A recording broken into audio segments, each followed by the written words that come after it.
In this lecture, we will discuss the regenerative cycle, regeneration in Brayton cycle या फिर regenerative cycle, और short में इसको बोलते हैं रीजेनरेशन। अब देखो रीजेनरेशन का क्या मतलब है। ब्रेटन साइकिल कहां से शुरू होती है? When fresh air enters in the compressor, after compression, compressed air leaves the compressor at point 2, and then this compressed air goes to a combustion chamber in open cycle. Then the the exhaust products goes to the turbine, produces the energy, and then these exhaust products leaves for the atmosphere in open cycle gas turbine. अब देखो regeneration में क्या होता है?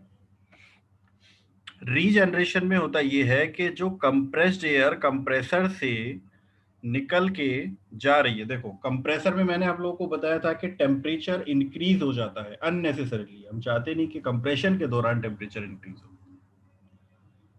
लेकिन temperature फिर भी increase हो जाता है, जिससे कंप्रेशन का वर्क इनपुट बढ़ जाता है।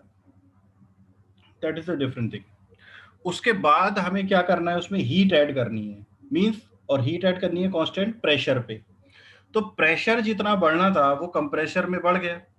अब प्रेशर तो कांस्टेंट रखना है टरबाइन तक, लेकिन हीट ऐड करके टेम्परेचर बढ़ाना है। तो टेम्परेचर बढ़ाने के लिए हम उसमें क्या करते हैं, फ्यूल ऐड करके कंबस्शन करते हैं। ठीक है। और उसके बाद में टरबाइन पे एक्सपेंशन करने के बाद उसको एटमॉस्फेयर में छोड़ देते हैं।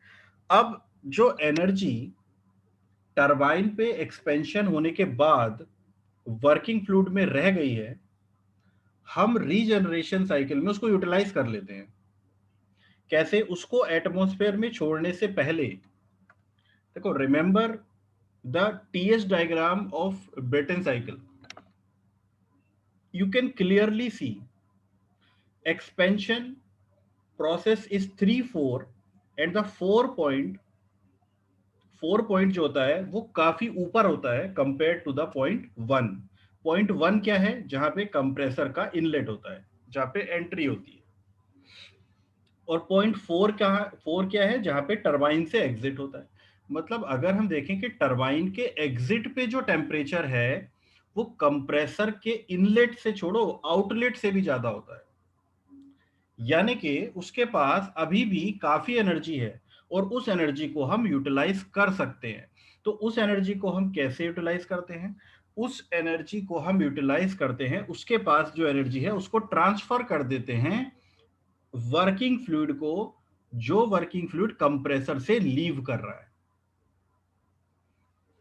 ठीक है। साइकिल में हम इसको डायग्राम में उसको देखो समझ सकते हैं कि टरबाइन से जो ये लीव कर रहा है वर्किंग फ्लूइड, इसके पास अभी भी एनर्जी है 4 पॉइंट। ये this is the 4 point 3 4 point. तो 4 पॉइंट पे अभी भी काफी एनर्जी है उसके पास।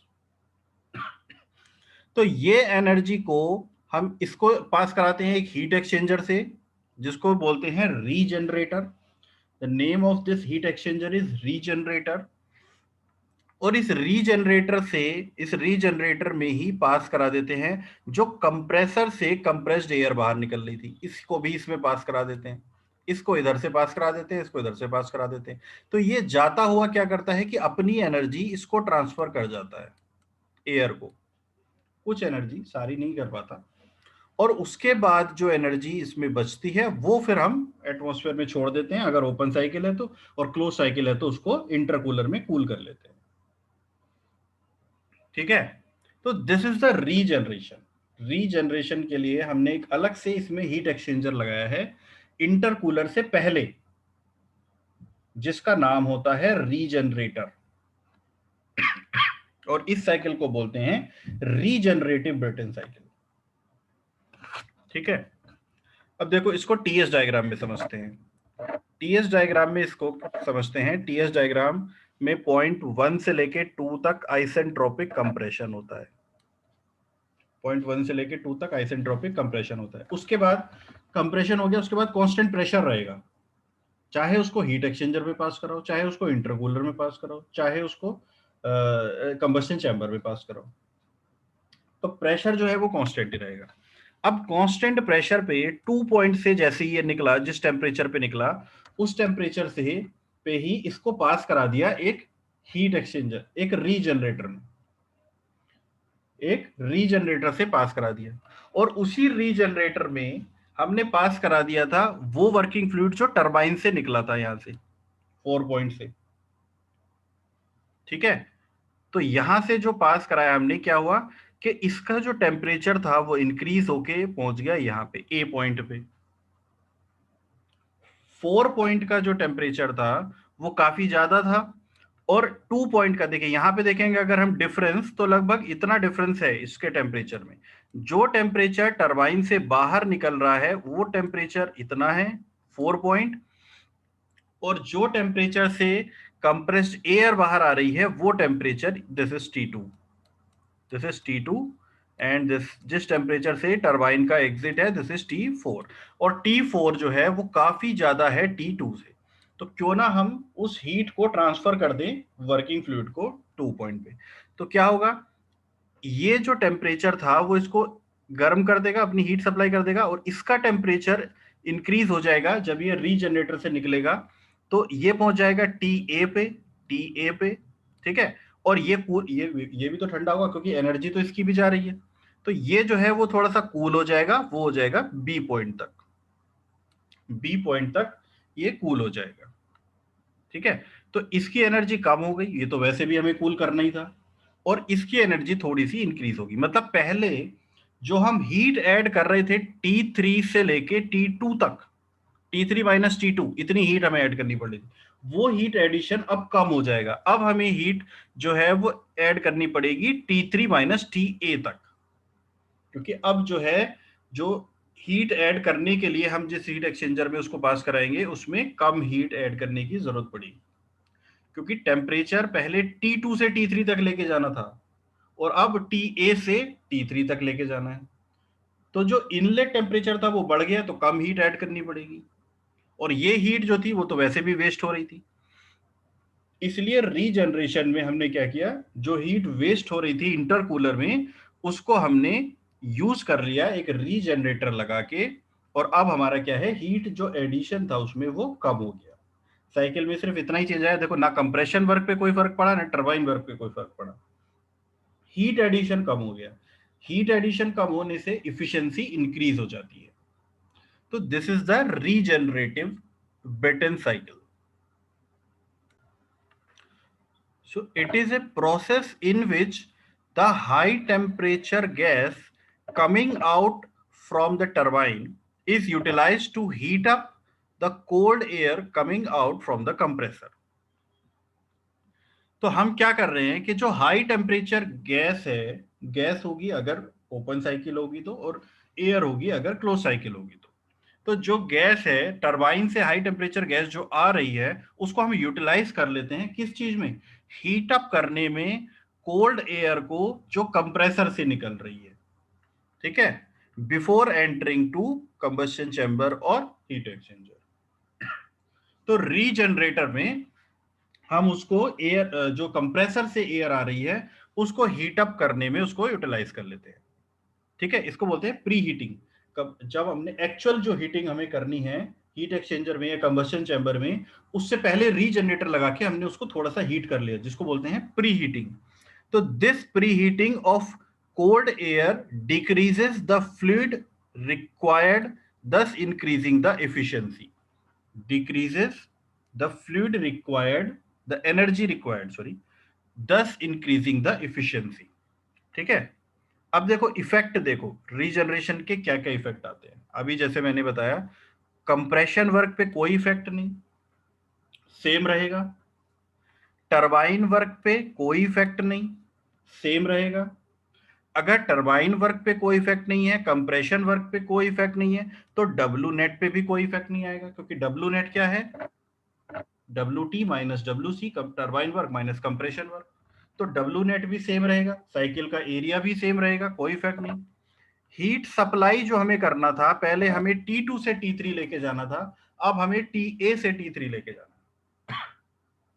यानी कि हीट सप्लाइड जो था एक्सटर्नल सोर्स से जो हम हीट सप्लाई कर रहे हैं वो कम हो जाएगा। Heat supplied decreases, heat rejection जो था वो पहले T4 से T1 तक करना था, अब TB से T1 तक करना है, तो हीट रिजेक्शन भी कम हो गया। ठीक, हीट रिजेक्शन भी कम हो गया। Mean temperature of heat addition बढ़ जाएगा, mean temperature of heat rejection कम हो जाएगा, जिसकी वजह से इफिशियंसी बढ़ जाएगी। और वैसे भी हीट रिजेक्शन कम हो गया, हीट एडिशन बढ़ गया, हीट सप्लाइड बढ़ गया, सॉरी कम हो गया, तो फिर इफिशियंसी भी क्या हो जाएगी, इसकी इंक्रीज हो जाएगी। स्पेसिफिक फ्यूल कंजम्पशन की अगर बात करें, देखो पहले T2 से T3 तक जाने के लिए ज्यादा फ्यूल की जरूरत थी, अब थोड़ी कम फ्यूल की जरूरत पड़ेगी क्योंकि अब हमें कम हीट ऐड करनी है, तो स्पेसिफिक फ्यूल कंजम्पशन भी कम हो जाएगा। ठीक है, अब देखते हैं इफेक्टिवनेस और थर्मल रेशियो और degree of regeneration. Degree of regeneration, देखो होता क्या है जनरली, जो हीट एक्सचेंजर्स हैं, हीट एक्सचेंजर्स में हीट कितनी एक्सचेंज करेंगे वो उसकी इफिशियंसी कहलाती है। लेकिन इफिशियंसी में जनरली इफिशियंसी को हम टर्म को तब लेके आते हैं जब कहीं पे कुछ वर्क आउटपुट हो रहा होता है, लेकिन यहाँ पे वर्क आउटपुट नहीं है, कोई इंजन नहीं है यहाँ पे जो हीट को वर्क में कन्वर्ट कर रहा होगा। हीट एक्सचेंजर बेसिकली क्या कर रहे हैं, हीट को हीट में ही कन्वर्ट करते हैं, हीट को सिर्फ ट्रांसफर करते हैं। इसीलिए, लेकिन परफॉर्मेंस तो उनकी भी है भाई, कितना हीट ट्रांसफर कर सकते हैं वो, तो परफॉर्मेंस तो यहाँ पे उनकी भी आएगी। इसीलिए हीट एक्सचेंजर की इफिशियंसी को इफेक्टिवनेस बोलते हैं। बेसिकली जैसे किसी इंजन की इफिशियंसी होती है कि भाई अगर हमने उसको 80 किलो जूल हीट दी तो उसमें से वो कितना किलो जूल वर्क में कन्वर्ट करता है, that is the efficiency of an engine. वैसे ही efficiency of an heat exchanger is known as effectiveness, कि अगर हम हीट एक्सचेंजर के एक फ्लूइड से 80 किलो जूल हीट ले रहे हैं तो वो दूसरे को कितनी ट्रांसफर करता है। 80 की 80 कर दी मतलब 100% एफिशिएंसी, बहुत अच्छी बात है, लेकिन पूरी तो हो नहीं पाती, कहीं ना कहीं थोड़ी बहुत लीकेज वगैरह हो जाता है। तो 80 में से कितना हीट वो दूसरे को दे रहा है, एक फ्लूइड से हीट एक्सचेंजर ने 80 किलो जूल हीट एक्सट्रैक्ट की तो दूसरे को 80 में से कितनी दी, दैट इज द इफेक्टिवनेस और द थर्मल रेशियो और द डिग्री ऑफ रीजनरेशन। तो ये जो इफेक्टिवनेस है या डिग्री ऑफ रीजनरेशन है, ये हम किसकी बात कर रहे हैं, जो हमने रीजनरेटर लगाया है। टरबाइन के एग्जिट से जो हमें गैस मिल रही थी उससे हीट अप करने के लिए कोल्ड एयर को जो कंप्रेसर से निकल रही थी, उसके लिए जो हमने रीजनरेटर लगाया उसकी इफिशियंसी कितनी है, उसकी इफेक्टिवनेस कितनी है। तो जैसा मैंने अभी बताया कि कितनी हीट टरबाइन से जो गैस निकल रही है उससे कितनी हीट लेता है, जितनी भी ले रहा है उसमें से कितनी हीट वो कोल्ड एयर को दे रहा है जो कंप्रेसर से निकल रही है, that is the effectiveness.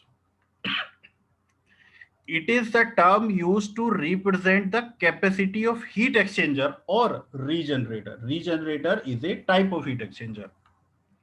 In transferring heat from hot body या hot fluid कौन सा है, जो टरबाइन से निकल रहा है, टू कोल्ड बॉडी या कोल्ड फ्लूइड कौन सा है, जो कंप्रेसर से निकल रहा है। तो कितनी हीट ट्रांसफर कर रहा है वो हॉट फ्लूइड से कोल्ड फ्लूइड को। ठीक है, it is the ratio of actual temperature rise, actually enthalpy rise होता है लेकिन ऊपर भी सीपी आएगा नीचे भी सीपी आएगा तो कैंसिल आउट हो जाएंगे। Actual temperature rise possible to the maximum temperature rise possible in a heat exchanger, मतलब एक्चुअल कितनी एंथैल्पी उसने उसकी इंक्रीज की कोल्ड फ्लूइड की और मैक्सिमम कितनी कर सकता था, एंथैल्पी कह सकते हैं या सीपी को हटा दें तो टेम्परेचर कह सकते हैं। ठीक है, तो देखो इसको जरा ध्यान से समझना।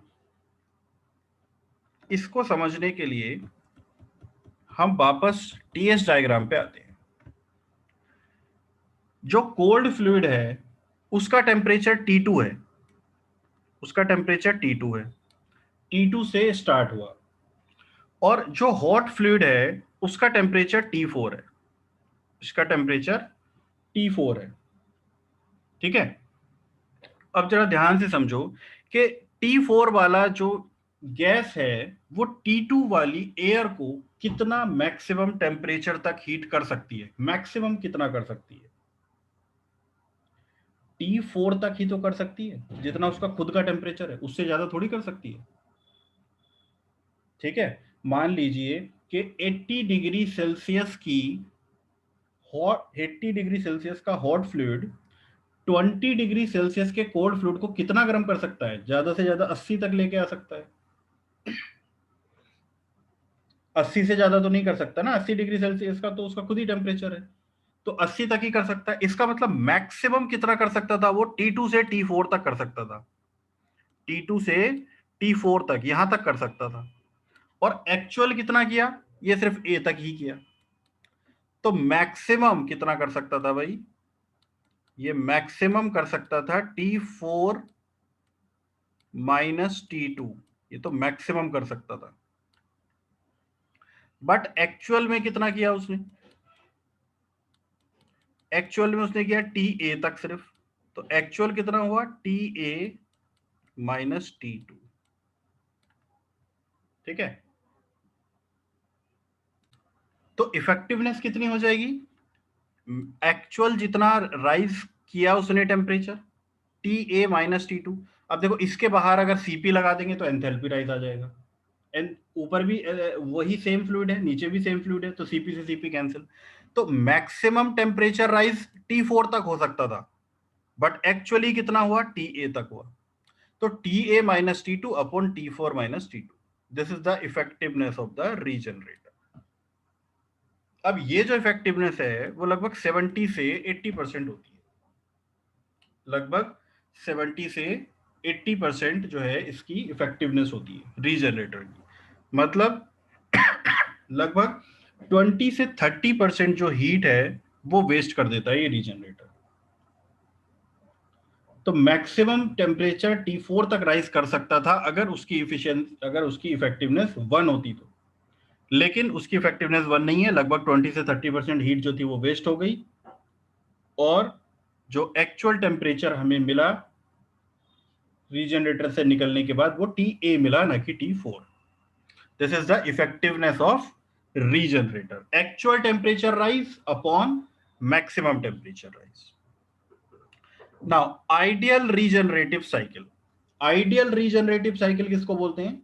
जब इफेक्टिवनेस जो है वो 1 हो जाए, आइडियल केस है। तो इफेक्टिवनेस 1 होने का मतलब मैक्सिमम पॉसिबल जितना था टेम्परेचर उतना टेम्परेचर हमें मिल गया, मतलब TA जो है वो T4 तक पहुंच गया,